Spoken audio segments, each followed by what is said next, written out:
जानकी जीवन स्मरण जय जय राम पार्वती पते हर हर महादेव पुंडलीक वरदा हरि विठ्ठल श्री अनंत कोटी ब्रह्मांड नायक राजाधिराज सच्चिदानंद सद्गुरु श्री ब्रह्मचैतन्य महाराज की जय। श्री महाराजांच्या सेवेमध्ये आपण दासबोध पाहतोय। काल आपण मुमुक्षु लक्षण पाहून संपवली। भगवंताच्या प्राप्तीची तळमळ ज्याची पराकोटीला जाते, आता त्याला राहवत नाही असा मुमुक्षु असतो। श्री महाराजांनी केलेली व्याख्या आपण पाहिली की भगवंताच्या अनुभवासाठी सद्गुरूंसाठी रडून रडून ज्याच्या उशा भिजतात तो मुमुक्षु असतो। तहान लागणं गरजेचं आहे। असं पहा, रस्त्यावरून पुष्कळ लोक ये जा करत असतात। रस्त्याच्या कडेला एक छोटंसं शंकराचं मंदिर असतं। अगदी हातभर लांबीची शंकराची छोटीशी पिंड त्यामध्ये असते। पण ये जा करणाऱ्या कित्येकांचं तिकडे लक्षसुद्धा नसतं। एखादाच असा कुणी असतो ज्याचा भाव जागृत झालेला असतो। भगवंताची त्याला आठवण येत असते आणि अशा भावोत्कट अवस्थेमध्ये त्याची नजर त्या पिंडीकडे जाते आणि डोळ्यातून घळाघळा अश्रू व्हायला लागतात। तो त्या पिंडीपुढे अक्षरशः नतमस्तक होतो। आता तीच पिंड आहे ज्या पिंडीकडे हजारो लोकांनी दुर्लक्ष केलं। मग या एकट्यालाच त्या पिंडीमध्ये भगवंताची अनुभूती का आली? कारण अंतरामध्ये भाव जागृत होता म्हणून। तसं मुमुक्षु दशेचं आहे। पाणी आहेच की, नदी नाल्यांमध्ये आहे, दुकानांमध्ये बाटल्यात भरून ठेवलेलं आहे, कुणाच्या घरी घागरीत भरून ठेवलेलं आहे। पण मला जर तहान नसेल तर त्या पाण्याकडे मी वळत नाही। तहान जेव्हा लागते तेव्हा आपोआपच पावले पाण्याकडे जातात, घोट घेतलाच जातो। ही तहान म्हणजे मुमुक्षु दशा आहे। आपण आपल्या वर्तनाकडे नीट लक्ष देऊन पहा। पुष्कळ वेळेला आपल्या बाजूला पाणी असतं, पण पूर्णपणे आपल्याला तहान लागलेली नसते। अजून ती भावना आलेली नसते की आता पिलंच पाहिजे। मग पाणी असून सुद्धा आपला हात त्याकडे वळत नाही। ज्या क्षणी पूर्ण तहान लागते आणि आता पिलंच पाहिजे पाणी अशी भावना निर्माण होते, त्यावेळी आपोआप हात तिकडे जातो।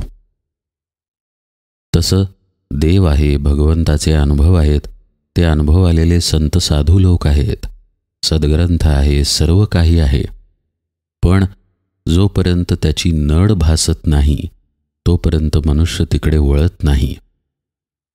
ही नड ज्याला भासते तो मुमुक्षु आहे। गोंदवलेकर महाराज म्हणतात, पंचपक्वान्नांनी भरलेलं आपलं ताट असतं। चटणी, कोशिंबीर, भाज्यांचे 2-3 प्रकार, गोडाधोडाचं काहीतरी, पापड, लोणची, मीठ, सगळं काही पानात भरलेलं असतं। त्यामध्ये हे जे लोणचं आहे ते कोपऱ्यात छोटंसं बसलेलं असतं। आपल्या जीवनामध्ये परमार्थ त्या लोणच्यासारखा आहे असं महाराज म्हणतात। म्हणजे काय? चवीला एखादं बोट लोणच्याचं घेतलं तर ठीक आहे, नाही घेतलं तरी ठीक आहे, अशा पद्धतीचा आपला परमार्थ असतो। ही मुमुक्षु दशा नाही। श्री महाराज म्हणतात, आपलं संपूर्ण ताट परमार्थाचं झालं पाहिजे, ती मुमुक्षु दशा। लोणचं नसेल तर जेवण अडत नाही, जेवण होऊन जातं। पण मुख्य पदार्थच ताटात नसतील तर जेवण होणार कसं? गोंदवलेकर महाराज म्हणतात, आपलं भगवंताशिवाय अडतं असं आपल्याला वाटतच नाही। भगवंत असला काय आणि नसला काय? असला तर ठीक, नसला तरी प्रपंच सुरूच आहे असा आपला भाव असतो। काय करता तुम्ही देवाचं असं कुणाला विचारलं की फारसं काही नाही हो, घरात देवपूजा वगैरे करतो, कधी मंदिरात जातो, अशी बहुतांश वेळेला उत्तरे मिळतात। भगवंत आपल्या आत आहे ही जाणीव तर खूप लांब राहिली, पण भगवंत मला हवा आहे त्या वाचून माझं अडतं, इथपर्यंत आपण आलेलोच नसतो। इथपर्यंत जो पोहोचतो, जो या भगवंतासाठी तळमळतो, तो मुमुक्षू आहे. आणि या तळमळीचं पर्यवसान नंतर कृतीमध्ये होतं आणि जो कृती करतो तो साधक असतो. म्हणून आपण साधक लक्षणं आता पाहणार आहोत. समर्थ रामदास मुमुक्षू लक्षणांनंतर साधक लक्षणात काय म्हणतायत पहा. सुरुवात करताना ते म्हणतात, मागा मुमुक्षाचे लक्षण संकेते केले कथन, आता परिसा सावधान साधक तो कैसा.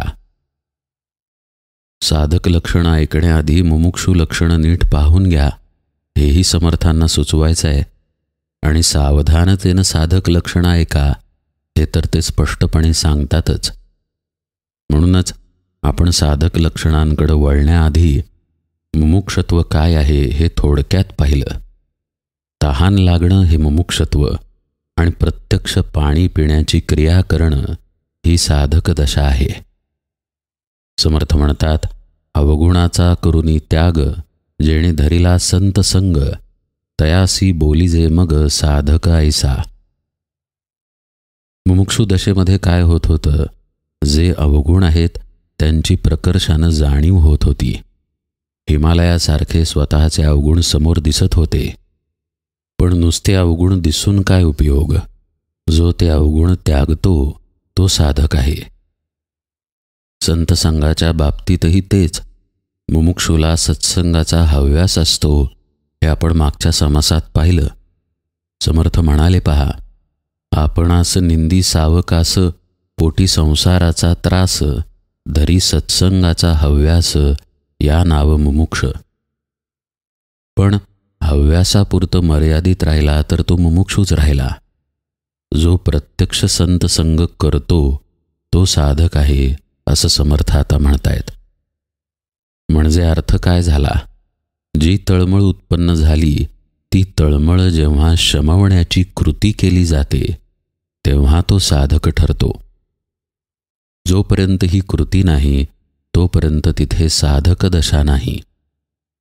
खूप काही कळलं पण जोपर्यंत वळलं नाही तोपर्यंत साधकत्व नाही. अवगुणाचा करुनी त्याग, जेणे धरिला संत संग. खूप विचार करण्यासारखा आहे बरं का. आपणही संतसंग धरतो. आता हे निरूपण श्रवण करत असू तर हा समर्थांचा संघच आहे. पण आपल्यातील अवगुण काढून आपण हा संग करत आहोत का, ज्याचं त्यांना अंतर्मुख होऊन पाहावं. श्रवण करताना सुद्धा आपली मते, आपले विचार, आपले तर्क आपण लढवत असतो. केवळ आणि शुद्ध श्रवण करत नाही. हे सुद्धा अपवित्रतेनं श्रवण करणंच आहे. साधक दशेचं वर्णन करताना समर्थ म्हणतायत, पहिली गोष्ट म्हणजे तो अवगुणांचा त्याग करतो. आता पुन्हा तिकडे वळणं नाही, पुन्हा त्या दिशेला जाणं नाही, पुन्हा तिकडे पाहणं पण नाही, असा अवगुणांचा त्याग.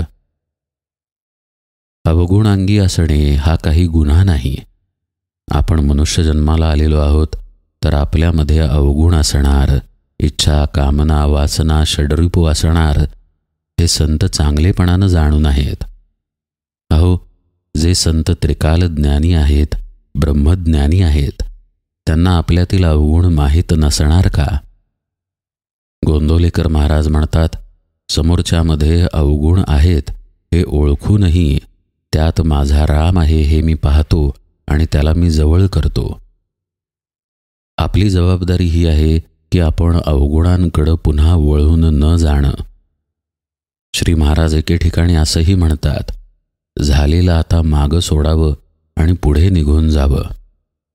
खऱ्या भावनेनं जर भगवंताचं नाम घेतलं आणि केलेली चूक पुन्हा केली नाही तर ती चूक प्रभू रामचंद्र माफ करतो, एवढंही श्री महाराज सांगतात.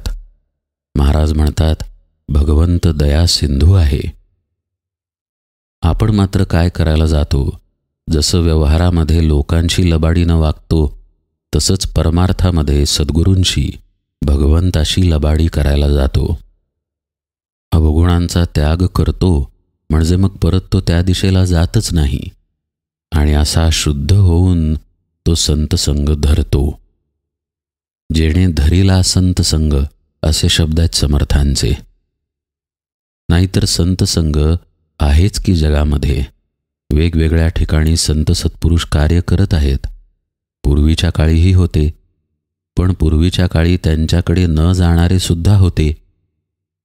समर्थ रामदास देहाने जेव्हा कार्य करत होते तेव्हा कित्येक लोक असेही होते जे समर्थांकडे गेले नाहीत.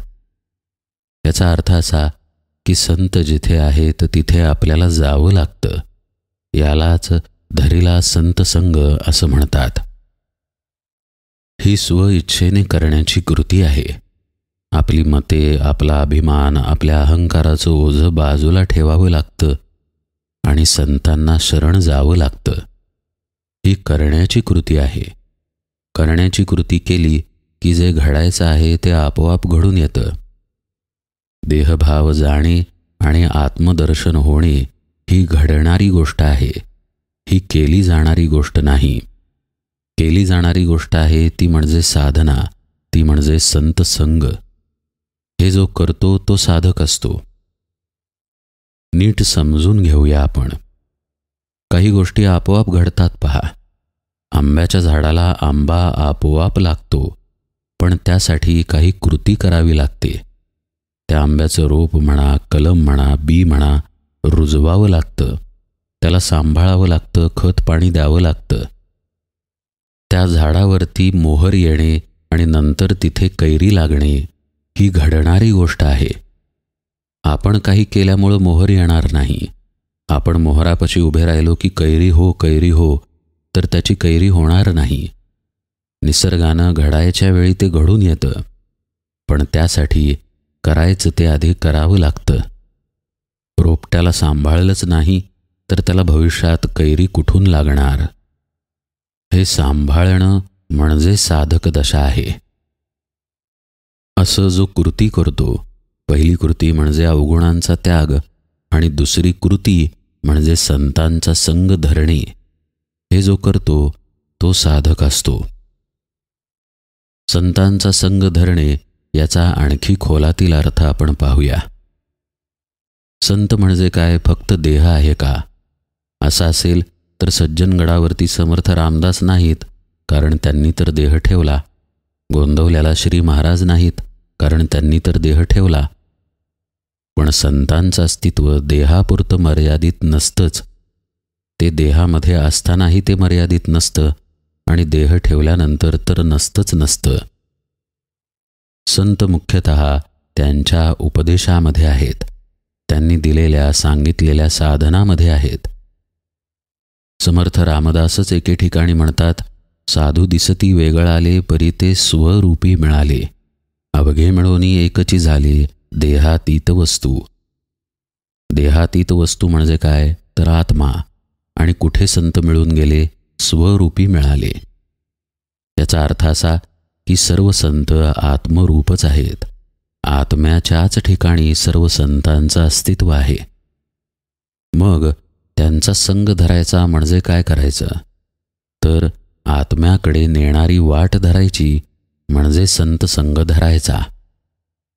संतांनी जे करायला सांगितलं ते करणं म्हणजे संत संग धरणं.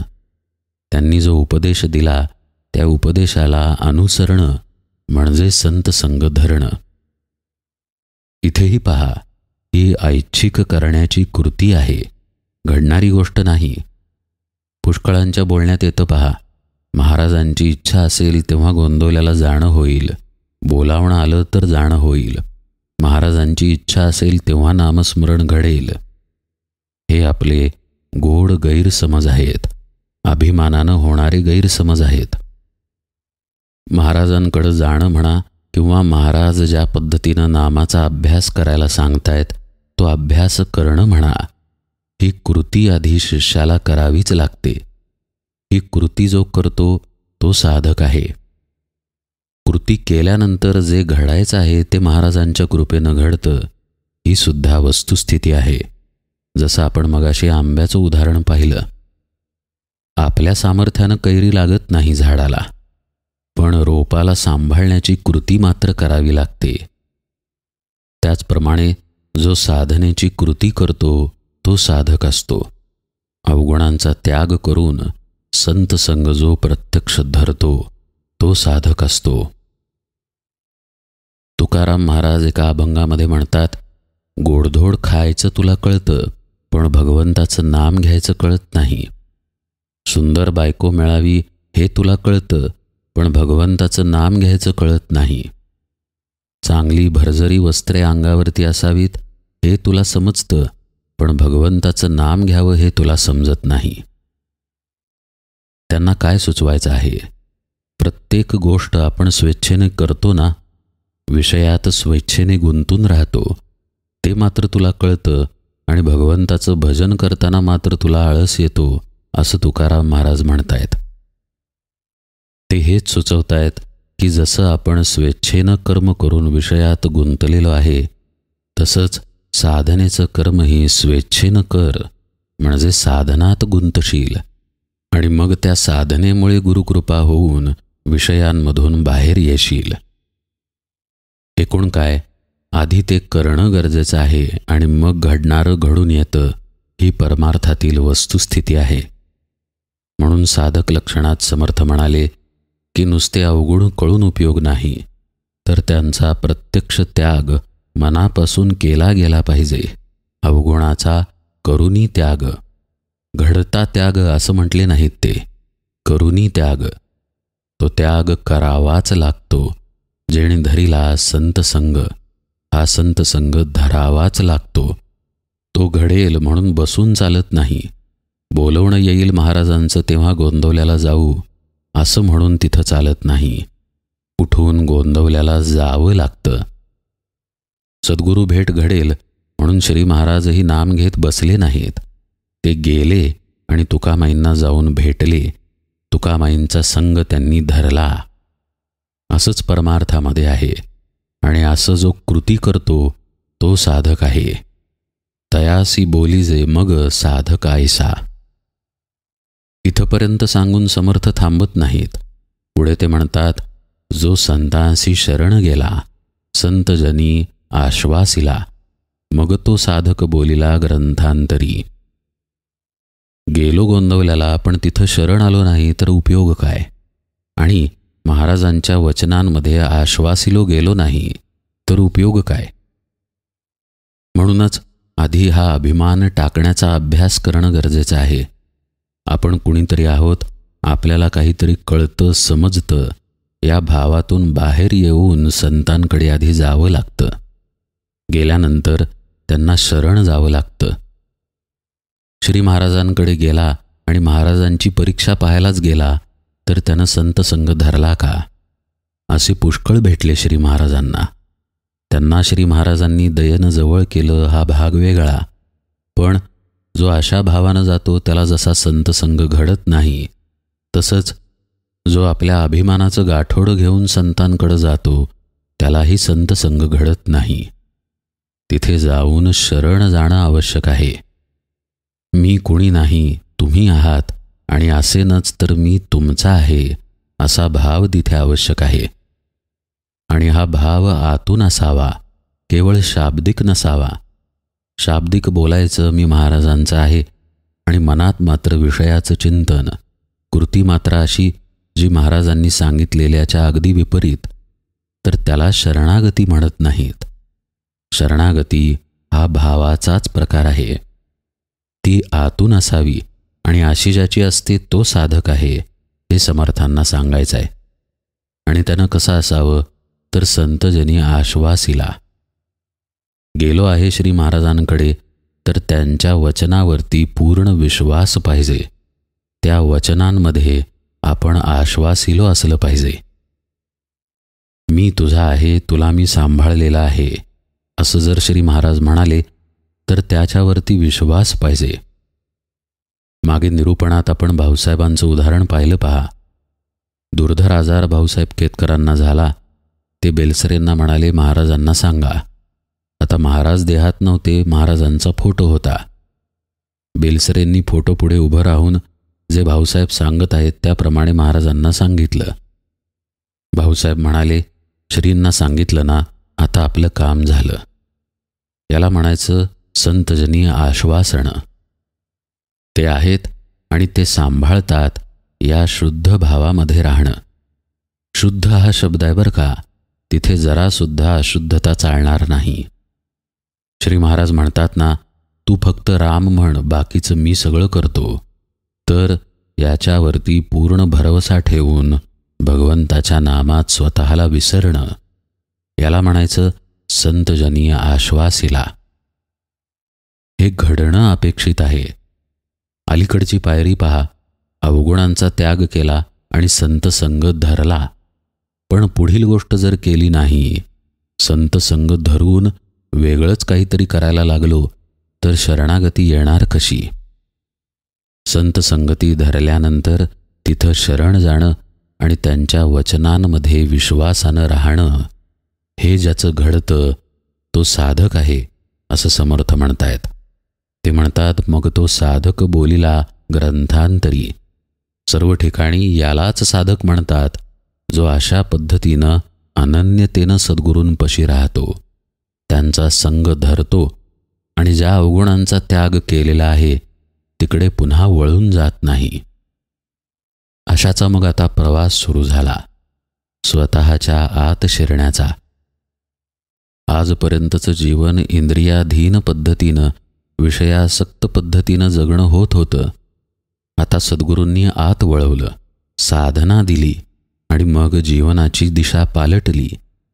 अशी ज्याची दिशा पालटते आणि दशाही पालटते तो साधक असतो. पुढे अनेक प्रकारे समर्थांनी साधक दशेचं वर्णन केलेलं आहे, साधक लक्षणं सांगितलेली आहेत. ती आता आपण यथावकाश पाहूया. आज निरूपण सेवेला इथेच विराम देतो. जानकी जीवन स्मरण जय जय राम.